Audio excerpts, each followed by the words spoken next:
Nous sommes à 2 mois de l'ouverture des Jeux Olympiques qui auront lieu du 26 juillet au 11 août prochain, et puis des Jeux Paralympiques qui suivront ces Jeux Olympiques. Vous savez qu'il y a des épreuves à Paris, il y en a en Seine-Saint-Denis, il y en a aussi 5 dans les Yvelines. Quels sont les enjeux de ces Jeux Olympiques? Qu'est-ce qu'on peut dire de la préparation de ces Jeux Olympiques 2 mois avant l'ouverture officielle de ces Jeux? On va en parler avec Véronique Jérôme. Bonjour. Bonjour Patrice. Vous êtes polito-économiste et vous êtes maître de conférence à l'université de Paris-Saclay. On parlera peut-être des enjeux économiques avec vous, notamment des Jeux Olympiques. Et puis Olivier Delaferre, bonjour. Bonjour. Vous êtes conseiller municipal de Versailles, mais vous êtes aussi conseiller départemental en charge délégué au sport, aux Jeux Olympiques et aux Jeux Paralympiques. Donc vous êtes monsieur Jeux Olympiques des Yvelines, si je peux dire. Exactement, pour les Yvelines au moins.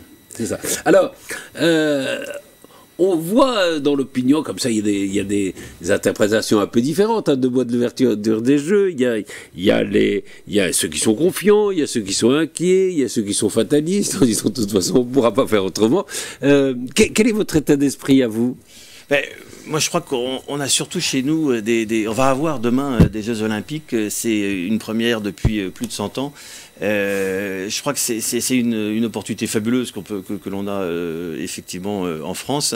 Oui, on ne reverra pas ça. On reverra pas ça, voilà. Et en même temps, on voit aujourd'hui beaucoup de gens qui sont dans la crainte des problèmes de transport, des problèmes de sécurité.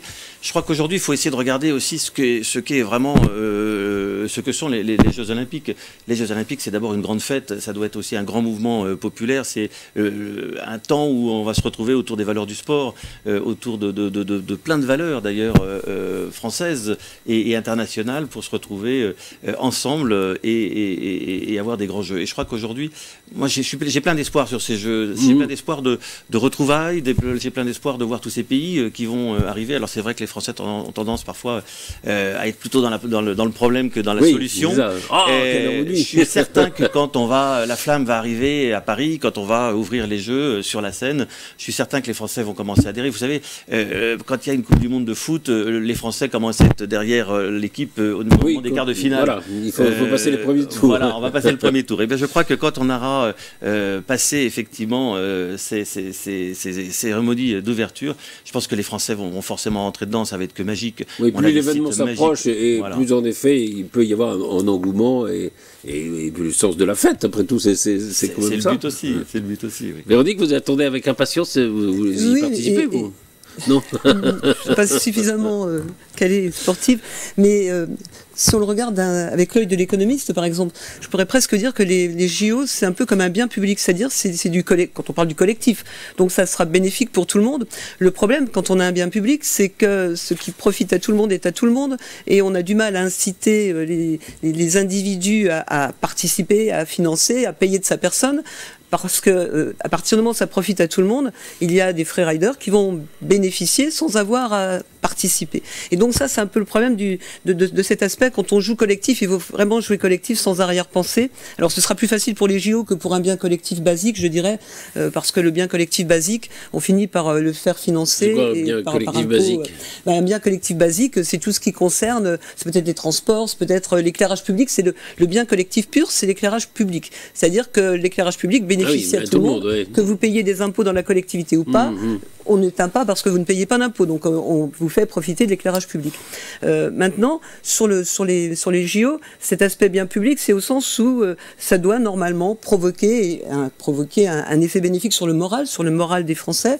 Là encore, le problème, c'est que le Français, on a tendance à dire qu'il est parfois un peu râleur. Il n'est pas râleur, il a simplement un biais qui consiste à avoir une asymétrie du blâme, à voir ce qui n'est pas la bouteille à moitié vide et pas à moitié pleine, le verre à moitié vide et pas à moitié plein. On a tendance à être un peu pessimiste, quoi. À grossir le trait et à se dire, et quand on les interroge, et quand on interroge les Français, juste pour terminer, ils se réjouissent bien sûr, mais ils ont tout de suite des craintes, notamment des craintes sur la sécurité, parce qu'on leur a mis dans la tête qu'il pouvait y avoir un risque. Et donc on va parler des enjeux les uns après les autres. C'est vrai qu'il peut y avoir aussi quelques risques, peut-être qu'on les exagère en effet.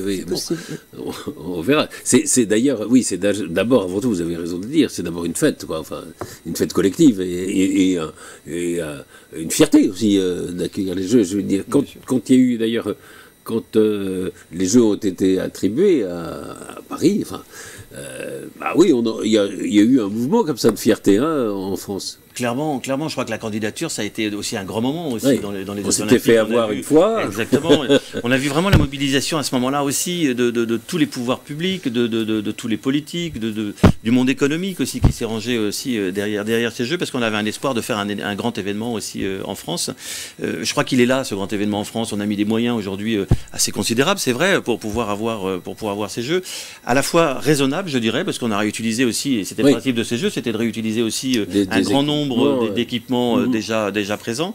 Et puis, il ne faut pas oublier non plus que, aussi dans les moyens qui sont mis, c'est effectivement l'État et les collectivités qui vont mettre 1,5 milliard dans les Jeux, mais c'est plus de 5 milliards qui arrivent aussi par le comité d'organisation, par la vente de places, par les sponsors, et donc ils vont être investis aussi sur le territoire. Et donc, c'est de l'argent public, c'est de la dépense, on va dire, sur le territoire français qui est au bénéfice aussi de la France, de l'investissement aussi en France. Et je crois que c'est ça aussi la force des Jeux. C'est aussi amener aussi une capacité à développer un projet colossal sur le territoire. Mais pour en revenir au fond sur le tempérament français, c'est vrai que si on se souvient quand les Anglais ont eu les Jeux, alors le sentiment c'était on est nul. Oui. Regardez les Anglais comme ils sont forts, etc. Et puis quand on est les Jeux, oh merde.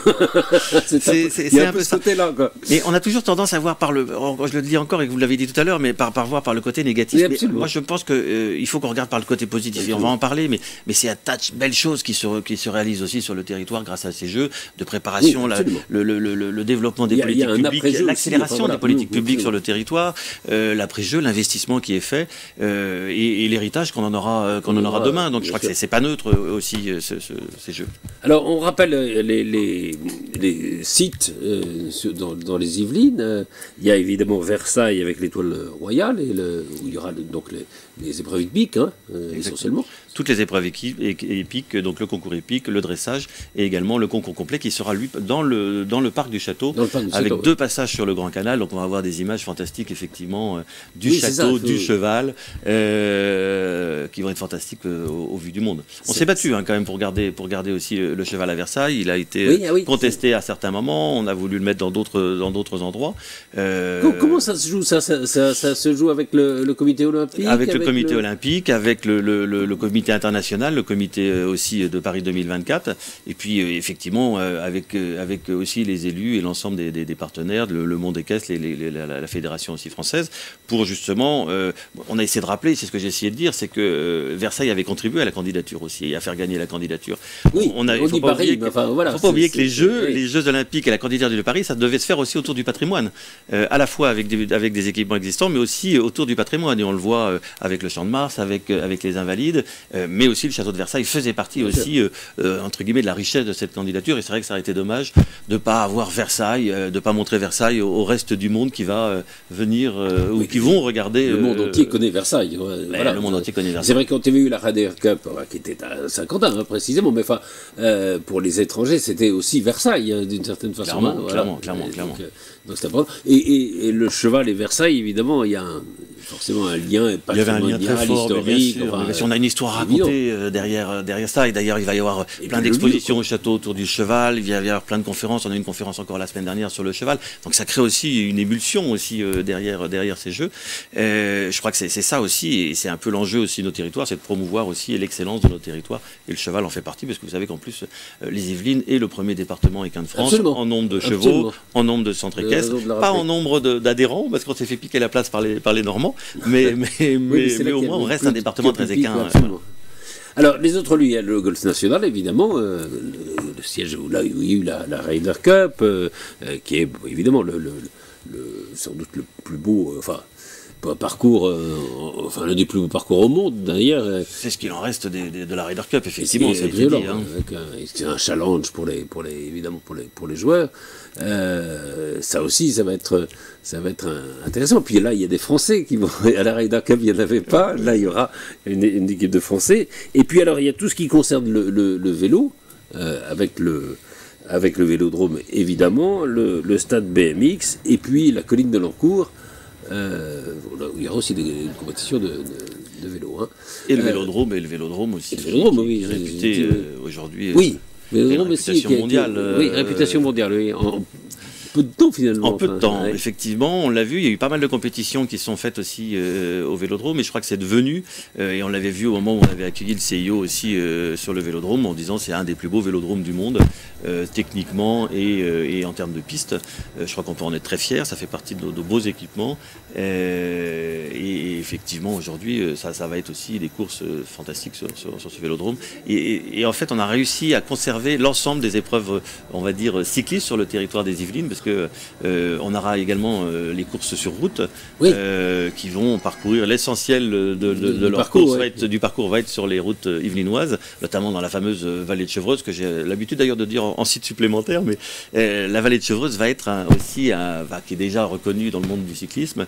Il va y avoir les tournants de Dampierre, non? On va avoir les tournants de Dampierre, on va avoir, pas mal. Oui, ça va être aussi un grand moment. Qu'on voit souvent au Tour de France, hein, notamment, ou dans Paris-Nice, enfin, dans les grandes épreuves cyclistes qui passent par les Yvelines. Avant d'entrer dans les détails, mais c'est vrai qu'il y a peut-être, alors, si on se met du point de vue des habitants, une petite différence entre ce qui se passe du côté de Saint-Quentin, où il y a des vastes étendues, etc., et ce qui se passe à Versailles, qui est une ville... au fond, avec une étendue plus restreinte, si je peux dire. Oui. Donc, c'est vrai que là, il va falloir faire de la place au jeu à Versailles, par exemple. Hein. Oui, après effectivement, ça reste aussi dans le parc du château. Les épreuves vont se répartir sur 15 jours. Avec Saint-Quentin, donc en fait on a aujourd'hui des transports qui sont aussi adaptés pour pouvoir recevoir à la fois le public pour Versailles et à la fois le public pour Saint-Quentin en Yvelines. Je crois qu'on a aussi cette chance, c'est que les jeux vont être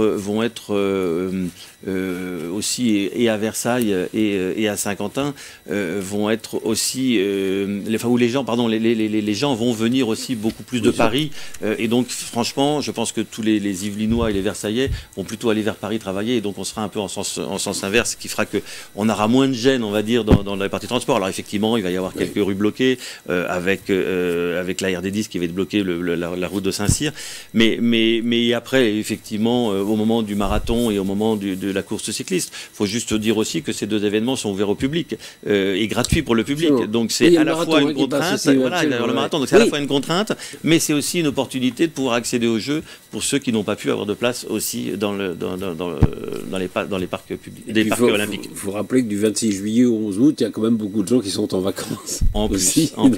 Donc il peut y avoir un peu comme les vases communicants, des touristes et puis des gens qui sont moins chez eux, quoi.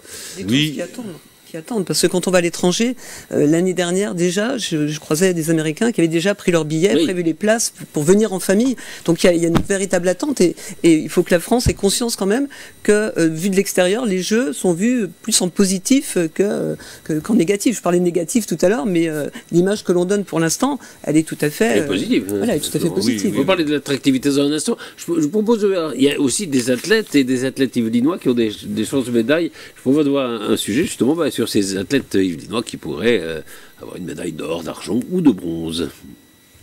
Des Yvelinois vont être les stars des prochains Jeux Olympiques de Paris. En cyclisme sur piste, l'ancien trappiste Benjamin Thomas sera le principal fer de lance de l'équipe de France.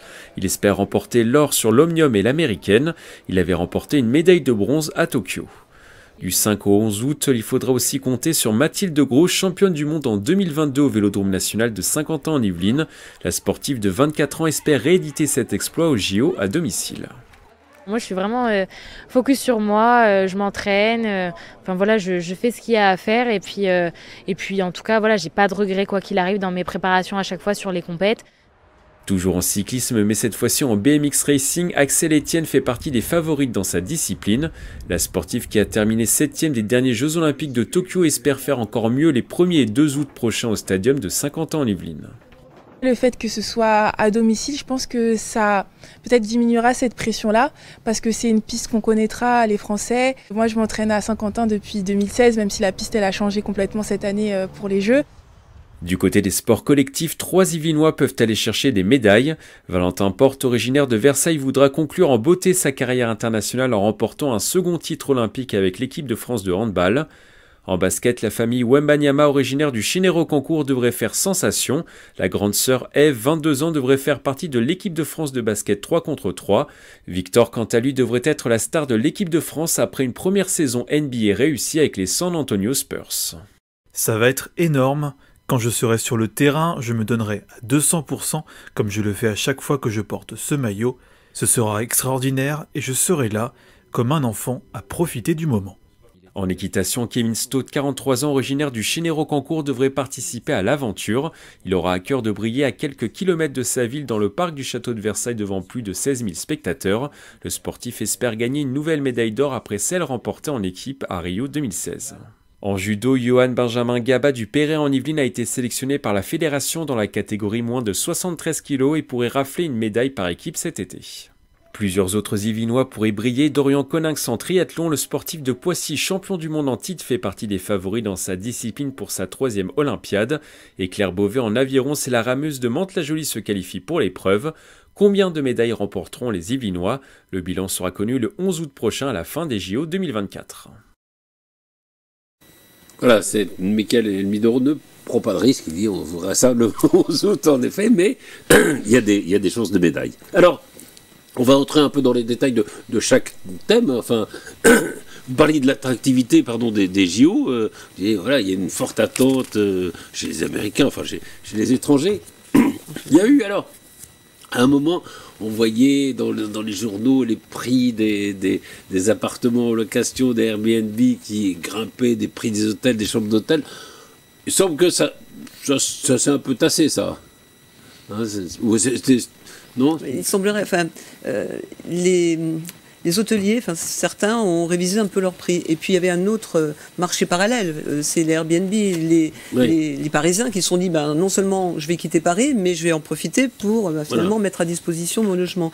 Et donc, visiblement, l'offre est devenue tellement abondante que ça fait pression sur les prix et que les Français, les Franciliens en général, qui pensaient faire une bonne affaire à cette période, ont dû revoir leur batterie et pour certains n'ont même pas trouvé acquéreur. Donc ça montre bien que le marché, finalement, la loi du marché, elle est réelle. On ne peut pas faire n'importe quoi, il ne suffit pas de faire un prix pour trouver acquéreur. Le marché est raisonnable, il y a une offre et une demande. Quand il n'arrive pas à trouver, à s'ajuster, ou quand l'offreur est trop gourmand, la demande ne suit pas. Donc là, je pense que... Oui, ça s'équilibre au prix du marché. Ça a convergé vers un prix. C'est vrai qu'on avait entendu des prix absolument ridicules. Je crois qu'il y a eu aussi beaucoup de pré-réservations, il y a déjà aussi quelques années, par les pays, par les équipes, pour essayer d'être sûr d'avoir du logement. Puis en fait, on s'est rendu compte qu'il n'y avait pas de pénurie de logement. Et effectivement, du coup, les prix ont aussi diminué parce qu'on se dit, il n'y a plus de logement. Il y a un moment, il n'y avait plus d'hôtel de disponible. Absolument. Oui, puis le moindre 2 étoiles faisait le prix. C'est ça. Le prix d'un palace. Oui. Alors, il y a aussi, notamment dans les Yvelines, il y a des sites dans lesquels les délégations se retrouvent à Saint-Germain-en-Laye notamment, il y a plusieurs... À Versailles également, dans plusieurs communes aussi. Absolument. Ça c'est autre chose, ça c'est les centres de préparation au jeu où on va accueillir aussi des équipes internationales. Donc l'attractivité elle existe, mais voilà, les prix redeviennent un peu les prix d'un marché normal pour un événement exceptionnel, quand même. Hein. C'est juste les infrastructures, en fait, c'est le gros du point de vue économique, ce sont les jeux et toutes les retombées pour le commerce, pour l'activité. Voilà, pour les commerçants notamment, les métiers de bouche notamment, les hôtels, les restaurants, les bars. Évidemment, c'est une perspective très alléchante. Bien sûr, c'est une belle opportunité aussi pour toute la réaction. Et je crois que c'est ça aussi l'investissement public pour les Jeux. C'est à la fois de rendre aussi notre pays attractif et l'ensemble de sa vie économique attractive. Et effectivement, quand on se dit qu'on a investi sur le vélodrome, quand on a investi sur le golf, on l'a vu au moment de la Ryder Cup, on a vu les retombées économiques derrière. La Ryder Cup, je crois que c'était pour 1 euro investi, 8 euros de retour sur investissement. Ce qui est énorme, hein. Je crois que c'est un des plus gros. Hein. Donc on s'attend pas à ça sur les Jeux, mais je crois que c'est pas négligeable. Et effectivement, on peut croire aussi que ces grands événements puissent avoir aussi une retombée économique forte. À nous, après, de pouvoir le gérer sur le terrain, de pouvoir effectivement encourager nos commerçants à rester aussi, rester ouverts, rester ouverts, pratiquer des prix décents. Ne pas, aussi, voilà. Je crois que c'est ça aussi l'importance. Assommer le consommateur. Il y aura les quantités de toute façon. Pas besoin de monter les prix, les quantités seront là. Il y aura une une demande plus abondante, donc on peut garder des prix raisonnables. Mais en même temps, là, c'est ce que l'on voit à très court terme. Mais ce qu'on ne voit pas à plus long terme, c'est les retombées bénéfiques qui vont infuser, parce que ne serait-ce que de donner envie, alors je ne sais pas, je saute un peu sur les thèmes peut-être, mais donner envie aux mômes de faire du sport, de s'inscrire dans des clubs, de donner la passion du sport, de le faire partager, profiter. Il y a un enjeu social et sociétal. Enfin, voilà, et si ça infuse, on peut dire raisonnablement, à 20-30 ans, on pourra mesurer véritablement les bienfaits des JO. Donc il faut garder ça en tête aussi. Alors deuxième enjeu important, ce sont les infrastructures, vous en parliez. Alors vous le disiez, Olivier Delafère, au fond, la plupart des infrastructures, en tout cas dans les Yvelines, préexistaient au jeu. Le golf national, il existait, le vélodrome, il existait, le château de Versailles, je crois qu'il était construit un peu avant les Jeux. Donc c'est vrai, il n'y a pas eu... Alors il y a des aménagements, la colline des Lancours, notamment, il y a eu des travaux, mais il n'y a pas eu de dépenses pharaonique, si je peux dire, pour les équipements. C'est quand même 62 millions aujourd'hui d'euros investis pour le département, ce qui n'est pas négligeable. Mais j'ai envie de dire, depuis la construction du vélodrome, donc c'est sur une dizaine d'années. Ah oui, sur une dizaine d'années, mais c'est aussi, si on est le 3e département aujourd'hui à accueillir les Jeux après Paris et la Seine-Saint-Denis, c'est pas neutre non plus. C'est aussi parce qu'il y a eu un investissement depuis des années aussi dans les équipements sportifs, dans les grands événements, les grands établissements sportifs. Je crois que c'est ça aussi la force d'un territoire. Et si aujourd'hui effectivement on a toutes ces grandes disciplines que sont le cheval, le vélo et le golf, c'est bien aussi parce qu'il y a eu un travail de préparation à créer ces grands sites sportifs sur le territoire. Je crois que les Jeux nous ont permis d'aller plus loin, parce qu'effectivement du coup on a aussi la colline des Lancours. Il y a eu beaucoup de gens effrayés par la rénovation, la mise dans le projet effectivement des normes et aux normes de la colline des Lancours. Mais cette colline, c'est ni plus ni moins qu'un amalgame de déchets de 50 ans en Yvelines. S'il n'y avait pas eu les Jeux, elle serait restée cet amalgame de déchets. Et oui, c'était grâce aux Jeux, on a fait une colline fabuleuse, magnifique. On a replanté, on a investi beaucoup dans l'aménagement aussi paysager de cette colline pour en faire un site qui va être remarquable demain. Et on l'a vu d'ailleurs quand on a eu le test event où tous les champions de VTT ont dit que c'était techniquement un endroit formidable. Oui, tous les tests ont été très bons. C'est des tests qui ont été plutôt bons. Et puis écologiquement, on en a fait un très beau site. Là, l'investissement aussi du département a été fort, puisqu'on a beaucoup travaillé avec Seine-Yvelines environnement pour justement réaménager tout l'espace vert de cette oui, c'est vertueux, quoi. Voilà, c'était assez vertueux, et je pense que c'est aussi grâce au jeu. Grâce au jeu aussi, on a réussi à démolir ce moulin de Saint-Cyr qui était une verrue au bout du château de Versailles, et donc on a réussi à recréer un site qui va revenir propre, qui va revenir un peu dans son bassin, dans son jus historique. Et c'est vrai que on a fait beaucoup de choses grâce au jeu. Vous le disiez tout à l'heure, mais je pense qu'on a été plus loin que de préparer ces jeux. On a aussi créé sur le site des choses durables. Et quand je voyais tout à l'heure justement aussi ces potentiels olympiques, au-delà des investissements qu'on a pu faire sur le terrain, on a aussi investi sur nos athlètes pour que on ait aussi cette joie aussi demain d'avoir aussi des gens qui gagnent des médailles. Il ne suffit pas d'investir aussi que sur la préparation des Jeux. Je crois qu'il faut aussi qu'on puisse investir aussi sur des médailles, parce que je crois que c'est ça aussi qui fera la fierté. Puis il y a la fierté, là, pour le coup, la fierté nationale et yvelinoise d'avoir des athlètes qui gagnent des médailles. Oui, les Jeux réussis, c'est aussi d'avoir des médailles. Enfin, exactement. Ça fait partie. Et ce que vous disiez, Véronique, Jérôme, c'est-à-dire que ces infrastructures, elles vont aussi gagner en notoriété grâce aux Jeux, même si certaines sont très connues, mais et puis en notoriété vis-à-vis de la population. C'est-à-dire que je pense qu'en effet, sur la colline de Lancourt, il va y avoir plein de jeunes qui vont aller vouloir faire des épreuves. C'est important, ça aussi. Et c'est important parce que ce n'est pas qu'un effet d'aubaine, ces Jeux, en disant on a pris le prétexte des Jeux pour, mais en même temps il y a une dimension environnementale qui marque ces Jeux pour la première fois. On a des Jeux écolos. Alors il y a eu des tentatives précédemment, mais ces Jeux ont véritablement le souci de l'écologie. Oui. Et donc ça c'est important de le voir, parce que c'est l'occasion de gagner pour le futur, donc de faire des investissements qui seront profitables à terme. Et puis sur les infrastructures, alors ça dépend des infrastructures, mais il y a aussi une volonté de les reconvertir et de ne pas laisser, je crois que c'est Rio qui avait laissé à l'abandon pas mal de structures qui avaient été faites uniquement pour les JO. Là, l'idée, c'est de dire, le village sera reconverti en logements sociaux, 4000 logements sociaux, je crois, des bureaux, etc. Donc à partir du moment où et c'est anticipé et on reproche parfois aux politiques de pas assez anticiper. Là, je crois que pour le coup, l'empreinte carbone a été anticipée en disant on va essayer d'imaginer ce que vont coûter les jeux en termes d'empreinte carbone et de commencer aujourd'hui à économiser, à faire des efforts pour compenser le mal que l'on va faire en termes carbone. Et puis l'autre chose, c'est de dire aussi, d'essayer d'anticiper ce que l'on fera de ces infrastructures, pour ne pas laisser la possibilité qu'elles restent à l'abandon, comme ce fut le cas pour Rio. Et on pourrait aussi s'inspirer de Barcelone, parce que Barcelone reste le plus bel exemple. Alors Paris n'est peut-être pas comparable à Barcelone, parce que Barcelone a gagné 50 ans de développement en termes de mégalopole, 50 ans. 50 ans, ils ont gagné, les Jeux leur ont fait gagner 50 ans. Oui. Alors Paris est déjà suffisamment avancé, peut-être que, mais c'est simplement pour dire qu'il y a moyen de gagner du temps et d'avoir ces économies d'échelle. On va gagner, et il ne faut pas ne voir que l'investissement, c'est voir les effets bénéfiques. C'est aussi des dépenses d'investissement. Voilà, c'est de l'investissement, mais qui va infuser à long terme. Oui. Et les effets, on les touchera du doigt à beaucoup plus long terme, à moyen. Oui, c'est pas juste des dépenses de fonctionnement, voilà, c'est aussi pas des simplement dépenses pour les jeux, il faut voir au-delà. Alors, pardon. Non, vous avez complètement raison, et j'ai envie de dire, c'est tout l'investissement aussi. On l'a mis effectivement dans les sites, mais on l'a mis aussi dans les centres de préparation aux Jeux. C'est ni plus ni moins que des équipements sportifs dans les villes. Et donc on a soutenu aussi les équipements sportifs dans les villes pour justement les rendre accessibles aux personnes handicapées, pour les rendre pour les moderniser. Je crois que c'était ça aussi tout l'investissement qu'on a fait. C'est pas uniquement qu'un focus sur les sites olympiques, c'est aussi l'environnement qu'on a pu avoir derrière. Et on en parlera peut-être un peu plus tard, mais c'est aussi tout le développement du sport qu'on a pu faire aussi sur le territoire, qui sont aussi un investissement fort pour l'avenir.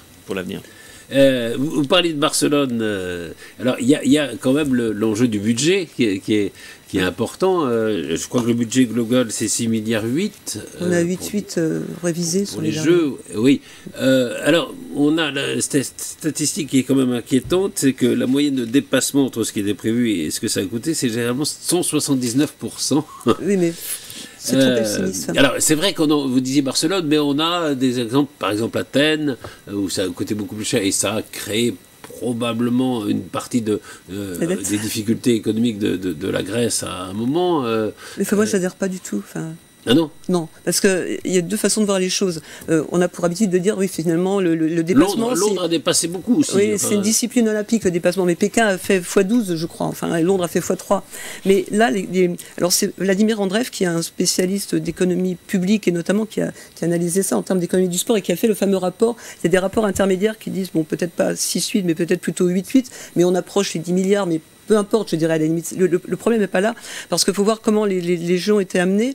Généralement, il y a ce qu'on appelle, dans le fait d'aller chercher les JO pour les villes, il y a tout un processus qui est un peu comme si le CIO, enfin je vais essayer de caricaturer les choses, mais comme si le CIO faisait une mise aux enchères, sans avoir lui la possibilité de vérifier. Et donc cette mise aux enchères incite les pays à être le mieux classés et à donc sous-estimer les coûts. Ce qui fait qu'on obtient au final la malédiction du vainqueur. Celui qui gagne, finalement il est piégé parce qu'il a gagné, parce qu'il a sous-estimé les coûts. Or là, concernant Paris, je crois qu'il y avait Hambourg, enfin il y avait 3 autres villes qui ont jeté l'éponge, et Paris est resté face à Los Angeles, à qui on a donné les Jeux. Alors ça c'est l'IB, je crois, qui a dit il y a eu un accord, mais bon, officiellement c'est pas le cas. Mais Los Angeles va avoir les Jeux de 2028, si je dis pas de bêtises. Et donc Paris s'est retrouvé sans avoir cette pression d'être obligé d'être dans la surenchère et voilà. Et donc, ce que nous dit Vladimir Andreev, c'est que Paris pourrait avoir finalement un déficit de 30%. 30%, c'est rien, c'est 0,2-0,4% du PIB, selon qu'on a entre 2, 3 milliards, 4 milliards de dépassement. Donc, c'est pas énorme. Et on serait le deuxième meilleur en termes de gestion, juste après Los Angeles 1984, qui avait été à l'équilibre. À l'équilibre, voilà, c'est le seul. Hein. Voilà, le seul. Ouais. Et Paris pourrait être placé deuxième si on ne dépasse pas ces 30%. Donc je trouve que sur ce plan-là, je pense qu'il ne faut pas inquiéter outre mesure. Ce ne sera pas la catastrophe, ce ne sera pas. Voilà, non, parce qu'on est parti d'abord d'un budget assez élevé. Oui, mais bon, les parts sont. Non, c'est pas rien. Ce qui peut poser problème, c'est ce qui est dans l'établissement. Je me souviens plus. Solidéo, dans l'établissement public, où ils n'ont pas intégré justement tout ce qui est actuellement d'actualité, c'est-à-dire les primes, les revendications qui vont venir pour avoir des ça aussi. Donc ça. ce sera coûteux pour le budget, ce sera une partie des impôts, mais on ne peut pas forcément l'anticiper. Mais voilà. Normalement, ça devrait. Sur le budget, Olivier de Lefebvre ? Oui, sur le budget, j'ai envie de dire, je suis moins inquiet que vous aussi, au sens où, effectivement, tout l'investissement, et j'ai envie de dire, on ne connaît pas aujourd'hui un chantier en France qui n'a pas une augmentation de budget. J'ai envie de dire, c'est impossible, on ne l'a jamais vu et c'est irréalisable. Donc on serait mis le doigt dans l'œil si on avait pensé que ça n'en arrivait pas. En revanche, je crois qu'il faut justement regarder notre capacité demain à pouvoir fédérer pour que justement ces jeux reviennent rentables par le retour sur investissement. Alors effectivement, il y a les jeux, il y a le nombre j'ai envie de dire, de visiteurs, et à nous aujourd'hui de rendre encore ces jeux encore attractifs. J'ai envie de dire, quand j'entends aujourd'hui ce pessimisme, ça me choque vraiment, parce que je crois qu'on va avoir des très beaux jeux et des jeux même qu'on aura, vu nulle part ailleurs. J'ai envie de dire, quand il n'y a pas un autre château de Versailles, il n'y a pas une autre esplanade des Invalides au monde, des choses qu'on n'a jamais vues dans les jeux. Sportivement, je disais l'interview du président de Fédération internationale d'handisport. Alors, on parlera un peu des joueurs handisport tout à l'heure, parce que là, il y a encore un petit déficit dans le public, mais il disait, mais ça va être exceptionnel, ça va être les jeux les plus spectaculaires qui n'ont jamais été, quoi. Clairement, et je crois que il faut pas qu'on perde cette idée qu'on va avoir des jeux vraiment fantastiques demain, et donc du coup, ce qu'on espère, et c'est aussi tout l'investissement que nous on a pu faire collectivité, c'est d'investir sur ces titres pour que demain aussi ils servent à quelque chose. Pour faire en sorte que demain on revienne faire des grands championnats au Vélodrome de Saint-Quentin en Yvelines, parce que effectivement, quand le Vélodrome est plein, et ben c'est aussi tous les hôtels ou environnements qui sont pleins. C'est ça aussi l'enjeu. C'est effectivement, il y a un coût, mais demain à nous de faire en sorte que ces jeux apportent en plus quelque chose. C'est pour ça que je disais que c'est de l'investissement. C'est un investissement, et je crois plutôt à l'investissement qu'au frais de fonctionnement qu'on peut avoir de plus en plus aujourd'hui en France. Ouais. Donc moi je suis plutôt fier de cet investissement qui est fait sur notre pays.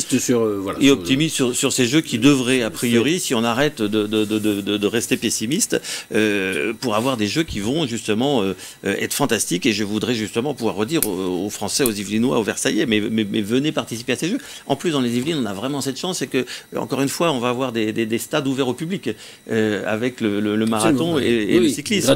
Gratuit, il n'y en a pas beaucoup.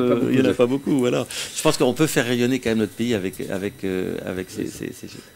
L'une des conséquences heureuses de ces jeux, c'est aussi la création d'emplois. Ne serait-ce que... Alors, je me souviens que dans le domaine de la sécurité, je crois que c'est 15 000 emplois qui ont été... Alors, je ne sais pas si ont tous été créés, parce que c'est tellement... c'est tellement énorme que, voilà, il faut trouver... Et en plus, c'est la sécurité, donc il y a des conditions, il y a des contrôles, qui sont évidents. Mais ça aussi, c'est important. Et probablement dans les commerces aussi, vous disiez, parler des commerçants, ne serait-ce que des emplois temporaires, mais il va y avoir des créations d'emplois grâce aux Jeux Olympiques. Clairement, si on prend juste la partie construction, on va dire, des sites, oui. Et d'ailleurs, vous l'avez dit tout à l'heure, mais je crois que c'est aussi un vrai fait, c'est qu'aussi le village olympique va redevenir demain des logements. Donc cet investissement, il est fait pour être fait pour du logement. Donc il y aura aussi un retour sur investissement sur ces logements. Mais je crois que justement, pour tout ce qui est construction de sites, c'est aujourd'hui plus de 3000 entreprises, 3500 entreprises qui ont travaillé pour la construction des sites olympiques. C'est 2500 PME et TPE qui ont travaillé sur pas mal d'entreprises yvelinoises, dont des entreprises yvelinoises. Donc c'est aussi une richesse pour créer de l'emploi sur le territoire, ne serait-ce rien que pour la construction. Donc c'est près de 12 000 emplois, 11 700 emplois dans la construction.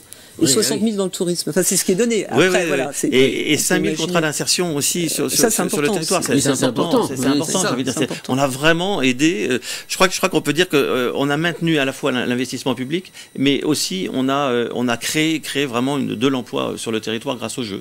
Plus les bénévoles. Plus bien sûr les bénévoles. Plus 45 000 ou 50 000 bénévoles. C'est ça. C'est à la fois c'est une fierté aussi de pouvoir travailler pour son pays, pour ces Jeux. Finalement, ça prouve ce que vous disiez, et peut-être qu'on ne le voit pas véritablement, mais des personnes qui se sont portées bénévoles, parce que je pense que toutes n'ont pas été prises. Donc il y a un engouement à partir du moment où les populations vont proposer leur aide de façon complètement désintéressée, parce que la bénévolat, pour moi, c'est désintéressé, c'est qu'elles y trouvent un intérêt qui n'est pas pécunier. Donc c'est le fait. Oui, alors il y a l'emploi, il y a le bénévolat. Vous avez raison de prononcer le mot, parce que là aussi il y a des centaines de bénévoles qui ont été accueilleront qui vont accueillir, qui vont être un rouage très important de la réussite de ces jeux. Ça aussi, et ça c'est au fond, oui, le fait que les jeux se diffusent dans la population, quoi, parce que chacun va en être un peu un rouage essentiel. C'est vrai, et vous avez raison de le préciser, parce que on l'entend nous beaucoup sur le terrain où les gens ont envie d'aller aux jeux, ont envie de participer en étant bénévole. Je vois des associations de bénévoles à des personnes de 70 ans qui veulent être aux jeux, qui veulent aller participer, parce que c'est un projet, enfin c'est une fierté aussi d'être français et de pouvoir accueillir c'est sympa, les jeux. Et c'est un côté sympa, et c'est un côt vachement sympa, si tant est qu'on puisse quand même accéder dans les sites olympiques et pas se retrouver uniquement à la gare, quoi. Oui, après il y a bénévoles et bénévoles. C'est prévu aussi. Il y a des fonctions voilà. un peu différentes. Mais enfin bon, c'est plutôt bien. Et il y a eu une réponse aux demandes de bénévolat. Enfin, bien sûr. Il y a eu beaucoup de demandes, beaucoup plus de demandes que de postes disponibles. Ouais, on va dire. Oui, donc c'est un bon signe. Tout à fait, plutôt bon signe. Non, c'est intéressant en disant. C'est plus difficile, effectivement, comme vous l'avez dit, dans la sécurité, même dans les transports aussi, où on manque encore de conducteurs, on manque effectivement. La sécurité, c'est compliqué. Alors, c'est un enjeu majeur, la sécurité, évidemment, puisque on ne peut pas nier qu'il peut y avoir des risques de terrorisme, ça peut exister, les risques de cyberattaque aussi qui sont alors ça c'est des choses très difficiles à empêcher si ça doit avoir lieu d'ailleurs, même si vous vous armez, non? C'est vrai que le pessimisme des jeux est souvent porté sur la sécurité. J'ai envie de dire, on n'est pas à l'abri d'un fou isolé qui va venir avec un couteau, une mitraillette. N'importe quand, n'importe où. Mais c'est partout et c'est dans tout. Donc si on y va sur cette crainte-là, on ne fera pas grand-chose. Après, ce que je peux voir pour travailler beaucoup à la fois avec toutes les forces de sécurité chez nous, c'est effectivement voir déjà la mobilisation. Il y aura une très forte mobilisation. On aura un gendarme ou un policier, il y en aura partout. Donc ça va déjà être un peu compliqué pour lui aussi, j'ai envie de dire, d'aller faire un massacre colossal là où il sera. Et puis ce que je crois, et pour le voir aussi, on a beaucoup travaillé avec les forces de sécurité de gendarmerie, on a le GIGN aussi dans les Yvelines, on a la police aussi qui est très mobilisée là-dessus, et les services de renseignement, et on le voit, ils sont très mobilisés. Et là, j'ai envie de dire, comme c'est un événement mondial, c'est les forces de renseignement mondiales qui vont être aussi mobilisées là-dessus. Et donc j'ai moins de crainte, on va dire, sur des attentats majeurs de groupuscules, on va dire, terroristes, que de cette petite crainte de l'homme isolé. L'homme isolé, oui, ça, l'homme isolé. C'est ça. Donc, je pense qu'aujourd'hui, il faut arrêter d'avoir peur, il faut qu'on arrive à faire quelque chose, et je pense qu'on a vraiment aujourd'hui des forces qui sont très mobilisées, qui sont très au fait de tout ça aujourd'hui. Enfin voilà, on est capable de voir un homme très rapidement et neutraliser quelqu'un rapidement. Et là, il peut y avoir aussi la prise de conscience de la population, puisque maintenant qu'on a informé là-dessus, qui peut prévenir dès qu'il voit quelque chose de... C'est un état d'esprit, parce que je ne sais plus dans quel métro, je crois que j'ai vu ça à New York, c'est si on voit quelque chose, il faut dire quelque chose, if you see something, say something. C'est vraiment, celui qui voit doit dire. Et ça, c'est une communication qui est assez élémentaire, et c'est un état d'esprit de la part des populations qui sont en alerte et qui n'hésitent pas à prendre finalement l'initiative d'eux, parce qu'il ne faut pas attendre de voir s'il y a personnel de sécurité pour intervenir, alors qu'on peut peut-être soi-même, en tant qu'individu, faire quelque chose, au moins prévenir ou alerter. Donc ça, c'est un état d'esprit peut-être à cultiver un peu plus en France. Je trouve qu'on n'a pas... cet élan. Alors, réflexe peut-être qu'on l'a un peu plus. Je ne devrais pas généraliser, parce qu'on a des cas de héros tous les jours. Absolument, Donc, mais c'est simplement les mettre, mettre ça peut-être un peu plus dans le quotidien et communiquer là-dessus, parce que le français n'est pas plus, je dirais... Mais il y aura sans doute des petites alertes, enfin des petites... incitation de si produire de prudence, quelque chose, voilà. Parce que parfois il suffit de peu. Bien sûr. Mais après, il y aura aussi des gendarmes et des policiers partout. Enfin, donc dans un site, c'est aussi rassurant, ça impose, et j'ai envie de dire le malfrat qui pourrait rentrer là-dedans devrait pas aller très loin, il faut l'espérer. Enfin, c'est aussi le but, c'est aussi le but. Donc, je pense qu'il faut reprendre confiance aussi sur la sécurité. On a des services aujourd'hui qui sont très organisés pour aller justement contre Oui, des problèmes de sécurité. On parlait des bénévoles tout à l'heure. C'est vrai que c'est aussi un facteur de cohésion sociale, ces jeux. C'est important parce que, quel que soit le lieu où on habite, le milieu social dans lequel on vit, il y a cet attrait quand même formidable. Clairement, je crois que le sport déjà est un outil de cohésion sociale. On a peu d'éléments aujourd'hui, enfin dans notre société, où on peut aller tous dans le même sens, à peu près tous dans le même sens. Hein. On est plutôt divisés, on est plutôt même des rapports un peu violents, très violents même. Là, c'est vrai que il y a quelques événements comme ça. Il y a la finale de la Coupe du Monde de foot, par exemple. Voilà, tout le pays derrière l'équipe. Là aussi, on va pouvoir être derrière des athlètes, derrière un pays, ça fait du bien aussi. Clairement, je crois que ça a été une des forces quand même des Jeux Olympiques aussi, c'est de rendre visible le sport. Et je l'ai vu à plusieurs niveaux. D'abord au niveau politique, au sens où la politique sportive n'était pas forcément dans les priorités de toutes les collectivités. Elle l'est devenue grâce aux Jeux Olympiques. Oui, et on a mis des moyens, notamment pour développer le sport et nous particulièrement dans les villes, développer le sport dans les territoires, le rendre accessible à tous. Ça a été aussi une des missions pour nous, départements, de le rendre accessible, beaucoup plus accessible aux gens, aux personnes handicapées, aux personnes âgées. On a été faire du sport dans les EHPAD, on a mis des moyens, des outils via nos pour aller faire du sport à nos personnes âgées. Oui. Ça, c'est quelque chose qu'on a fait parce que c'est rentré dans la politique sportive est devenue vraiment une politique publique par excellence en fait. Bon, on s'est aperçu que ça dépassait le sport, quoi. Et ça dépassait le sport. Il y a des valeurs, on apprend, il y a l'entraînement, il y a le courage, il y a les bénéfices pour la santé. C'est vraiment le sport est une cause nationale aujourd'hui, et ça c'est grâce aux Jeux. Donc quoi qu'il arrive, j'ai envie de dire, ces Jeux nous ont apporté aussi beaucoup de choses, et notamment cela, d'aller développer le sport auprès de tous les publics, et je continue aussi auprès de nos collégiens. On l'a fait, hein. On a créé le Pass Plus dans les Yvelines, où on donne 80 € à chaque jeune pour aller faire du sport ou aller effectivement aussi vers la culture, mais généralement ils vont un peu plus vers le sport que vers la culture. Oui, parce que ça marche pas si ça marche moins, c'est bizarrement, mais tant mieux, parce qu'on est l'année aussi olympique, et je pense que c'est bien aussi que nos jeunes aillent découvrir d'autres sports, puissent aller... On dit souvent que la France n'est pas un pays très sportif, c'est clair. Ce qui est pas faux. Hein, c'est pas faux, mais ces Jeux ont contribué à rendre d'abord des sports, et c'est ce qu'on espère après aussi demain, à contribuer à rendre des sports plus célèbres. Et moi, j'ai hâte d'avoir ces Jeux au sens où les Yvelinois vont découvrir qu'à côté de chez eux, ils ont un vélodrome, ils ont une colline d'Elancourt, on va pouvoir aller faire du VTT. Aujourd'hui, tout le monde ne sait pas où est le VTT et qui fait quoi, en fait, vous voyez. Donc ça sera, moi, ce que je veux demain, c'est que aussi le monde, quand ils viennent, les joueurs de golf du monde, quand ils viennent en France, ils se disent, tiens, on va aller essayer sur le golf national. Donc, les étrangers le font déjà. Donc les étrangers le font déjà, parce que la Ryder Cup nous a bien aidé à faire connaître ce golf magnifique. Mais on veut la même chose justement pour le cheval, pour le vélo, et puis pour tous les autres sports aussi qui sont aussi dans les territoires. Et je crois que c'est ça aussi la force de ces Jeux demain. Un mot pour les habitants du territoire, enfin des Yvelines, sur la mobilité. Donc il y aura quelques restrictions, notamment du côté de Versailles, hein, c'est ça. Sur le territoire de Saint-Quentin, ça sera sans doute plus simple parce que c'est plus vaste. Oui, c'est plus vaste.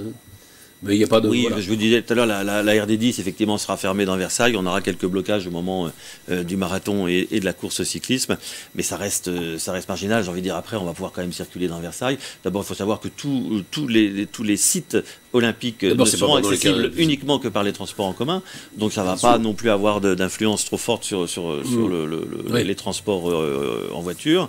Et puis encore une fois, c'est à des heures précises, hein, donc il suffit, et aujourd'hui les entreprises ont beaucoup travaillé aussi sur le télétravail pour permettre aussi aux personnes de faire du télétravail. Je pense que ça sera aussi aux gens de s'organiser en fonction des épreuves, et là il y a le site aussi qui est très bien fait, Anticiper les Jeux, qui permettra à chacun de regarder son programme et partir un peu plus tard, pour pas partir au moment où au moment des épreuves. Voilà, si on se renseigne un peu, on ne devrait pas. Je pense que ça sera pas non plus un gros problème. Exactement. Absolument. Un dernier point quand même, c'est ce que le point appelé les braqueurs sociaux.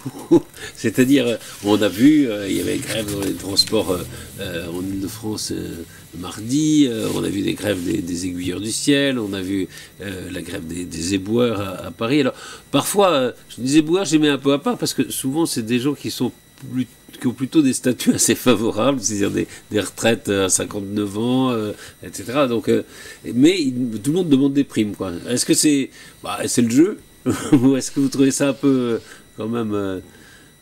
Moi, je trouve ça un peu difficile aujourd'hui à entendre. On essaye de faire quelque chose où on y met tous la main à la pâte, en fait. On veut dire, moi, je ne demande pas non plus d'être augmenté parce que j'ai travaillé depuis 10 ans sur le projet, quoi. Oui, je pourrais, mais bon, c'est pas pas dans la même, on n'a pas la même mentalité et on profite pas de tout ça. Je crois que c'est un peu dommage où, encore une fois, on n'a pas la même vision des Jeux Olympiques. On a quelque chose d'unique et on va juste demander aux gens de travailler 15 jours ils sont payés, hein, et ils sont payés, c'est leur métier. Alors, que les policiers, les pompiers demandent, j'ai envie de dire, une aide, ou les gendarmes demandent une aide complémentaire, oui, au sens où eux vont être mobilisés sur des horaires vraiment très contraignants, pas de vacances, et surtout sur des amplitudes d'horaires qui vont être fortes. Et puis, je dirais, en plus, nos policiers, nos pompiers, nos gendarmes, ils travaillent déjà sur le terrain à faire des exercices de sécurité, à s'entraîner. Il y a beaucoup d'entraînement. Donc, je veux dire, il y a tout un travail préalable qui est supplémentaire entre guillemets au travail qu'on va leur demander sur les Jeux. Donc je suis moins choqué par cette demande, on va dire, de primes. En revanche, que la RATP demande une prime, j'avoue que je suis assez choqué au sens où c'est un peu leur métier. On va les mettre en valeur aussi parce qu'on va montrer entre guillemets la qualité des transports français au reste du monde. J'aurais aimé que justement ils soient plutôt motivés à montrer la qualité de leur service et de leur action sur le territoire. C'est vrai qu'ils peuvent faire peser une menace aussi. Je vais être très sincère avec vous, je pense que moi, la plus grosse menace sur les Jeux Olympiques, elle est plutôt sur les grèves que sur la sécurité. Oui, c'est ça. Oui, parce que le pouvoir de nuisance est extrême. C'est extrême, absolument. Oui, parce que EDF peut s'y mettre aussi à couper aussi le courant. On peut avoir aussi plein de... c'est là où... il peut y avoir d'ailleurs pour d'autres raisons même que les Jeux Olympiques. Exactement, la menace, elle vient du service public. La plus grosse menace, en fait, sur les Jeux Olympiques, elle vient du service public aujourd'hui. Mais je pense qu'ils auront l'intelligence d'anticiper parce que c'est pas la grève qui est efficace, c'est la menace de grève. Oui. C'est en annonçant que l'on va faire grève à la veille des vacances de Noël, on obtient. Si on attend les vacances de Noël et qu'on fait grève, c'est perdant-perdant. Tout le monde est perdant. Et vous avez bien vu dans le transport commun hier, il y a une grève avant la négociation. Enfin, c'est sidérant. C'est incroyable. Mais en même temps, j'ai pas vu parce que je fais comme tout le monde. Quand on annonce une grève, finalement, je fais soit télétravail, soit on anticipe, soit on fait autrement. Donc ça peut aussi. Oui, c'est vrai que maintenant les gens télétravaillent beaucoup. Voilà. Donc ça, ils ont un pouvoir de nuisance. Télétravail pendant les JO, ça va être plus compliqué pour les athlètes. C'est plutôt au vu du reste du monde. C'est l'image qu'on donnera au reste du monde. Ça, c'est catastrophique. Mais ça, ils peuvent le mettre dans la balance et menacer d'eux pour obtenir. Et après, voilà. Et ce serait gagnant-gagnant. Enfin, surtout pour eux.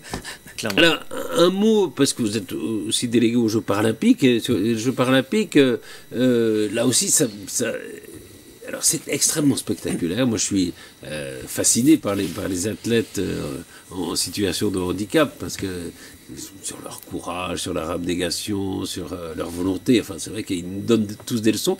Il n'y a pas encore, semble-t-il, l'engouement public qu'on pourrait espérer. Est-ce que vous pensez que ça peut venir et peut-être que l'attrait des Jeux va aussi entraîner l'attrait des Jeux Paralympiques? Je suis comme vous, où effectivement, pour avoir assisté au championnat du monde de cyclisme paralympique, c'est quelque chose d'incroyable. Le paratennisme, c'est quelque chose. Vous avez des athlètes qui vous bluffent, qui ont un moral, qui ont une capacité d'abord de sympathie vis-à-vis de. Ils vous donnent un moral, vous ressortez de là, vous êtes transformé, quoi. J'ai pas la même impression quand je sors du Parc des Princes, quoi. Vous voyez ce que je veux dire? Là, on a vraiment des gens, on a des humains qui vous redonnent une patate fantastique, et je crois que c'est ça la force des Jeux Paralympiques, et c'est tout le travail peut-être que l'on doit faire. Alors, j'ai vraiment l'impression quand même qu'on en parle un peu plus du paralympisme aujourd'hui dans ces Jeux. C'est devenu une vraie enjeu, un véritable enjeu.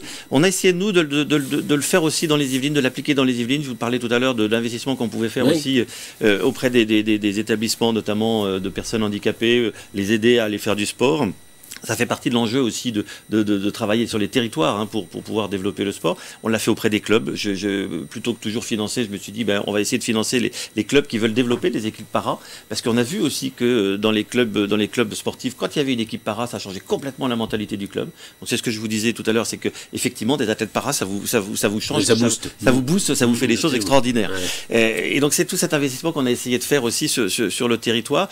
Vous n'êtes pas sans savoir qu'on aura aussi dans les Yvelines l'ISPC, l'Institut sportif du sport paraconnecté, qui sera ce merveilleux site où tous les sportifs pourront aller demain découvrir un sport, mais aussi chercher, enfin tous les sportifs handicapés pourront aller chercher donc un sport et chercher des prothèses qui leur permettront aussi d'aller pratiquer ce sport et de les encourager aussi à demain à devenir aussi des athlètes de haut niveau ou ne serait-ce que des athlètes aussi classiques.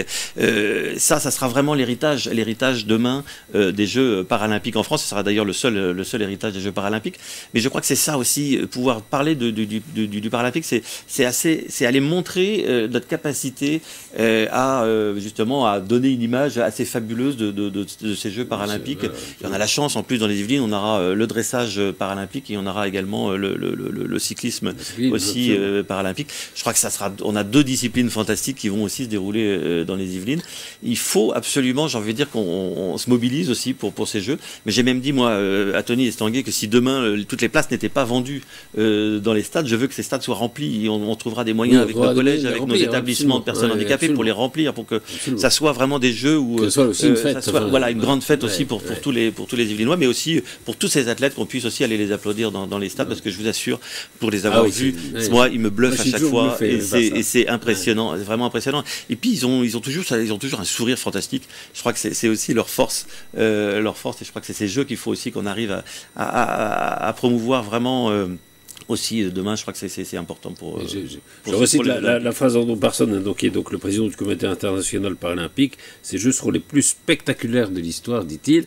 Et il y a quand même un chiffre qui est assez réconfortant, c'est qu'il y a déjà 160 pays qui ont acquis les droits de diffusion des Jeux paralympiques. C'est donc ils pensent que ça intéresse quand même les téléspectateurs. Donc, si vous pouvez être en plus spectateur plutôt que téléspectateur, ça vaut le coup, quoi. Là, il y a des places. Et là, il y a des places. Et elles sont pas chères en plus. Elles sont pas chères. C'est l'occasion aussi d'aller découvrir ce que c'est que le sport paralympique. Pour le coup, les places pour les Jeux Olympiques, on aurait pu en discuter de la mise en vente, etc.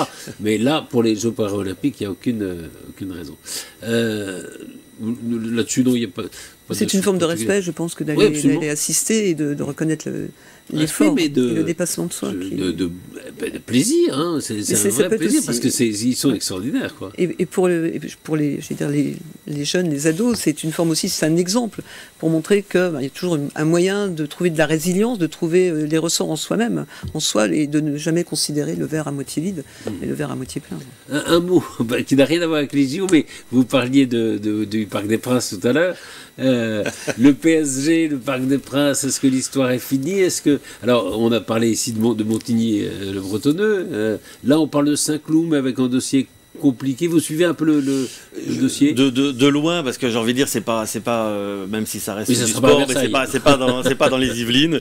Mais je crois, j'ai peur juste une chose là-dedans, c'est qu'on sert plutôt d'appât pour négocier un peu mieux le Parc des Princes. Et c'est pour ça que je veux pas trop me mêler non plus des relations entre le Qatar et Paris. Je crois que ça reste un peu dans leur domaine, mais tant mieux si ça arrive à Montigny. Mais voilà, j'espère juste qu'on n'est pas plutôt on est plutôt dans la négo, à mon avis, que dans la réalité. Dans la réalité, mais tant mieux si ça peut arriver chez nous. On est les premiers justement à pouvoir vouloir effectivement avoir des infrastructures sportives. On l'a démontré qu'on est capable de les développer aussi chez nous. Qu'est-ce que vous allez faire le 26 juillet? Eh bien, j'espère que je vais aller à la cérémonie d'ouverture. Oui, mais avant, on aura le 23 juillet dans les Yvelines aussi le parcours de la flamme, qui va être aussi un grand moment. Il y a le parcours de la flamme, ça c'est très important. Oui, c'est très important parce que ça sera d'abord spectaculaire aussi. On en a parlé tout à l'heure, mais ça sera la première approche aussi des Jeux, et donc ça sera un grand moment festif aussi pour commencer les Jeux, et surtout, on le disait, tous les Yvelinois ne pourront pas aller dans les stades olympiques. Et bien là, ça sera l'occasion d'aller toucher les Jeux Olympiques qui arrivent sur notre territoire. Donc ça sera aussi déjà un premier grand moment aussi chez nous dans les 23 juillet. Le 23 juillet, exactement. Merci beaucoup Olivier Delaferre, merci beaucoup Véronique Jérôme. Donc vive les Jeux, hein, et puis allez-y, quoi. Oui, hein. allez voir les Jeux. Allons-y. Exactement, ça sera un bel événement. Merci beaucoup.